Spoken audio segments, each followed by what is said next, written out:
Ассалаумағалейкум құрметті көрермен, арнамызға қош келдіңіз. Екінші отбасы бар видеоролик тұрсында толығырақ мәліметке ие болдық. Алсаңыз видео төмендегі бір ғана лайк және подписывайтесь етемелерін баса кетуді ұмытпаң. Ал онда біз бастадық.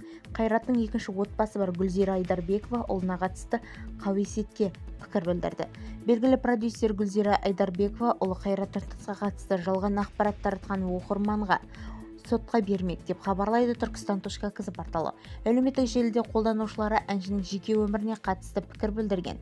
Қайраттың екінші отбасы бар Қызылорда облысы Қазалы ауданының қызы 2022 жылы үйленді деп жазды ол оқырманы. Ол продюсер аталған қауесетке жоққа шығарып, жалған ақпарат таратқан үшін сотқа жөнелтетінін айтты. Осы сөзіңіз үшін жауап бересіз, бәрін дәлелдейсіз. Осындай жала жапқан үшін сотқа беремін.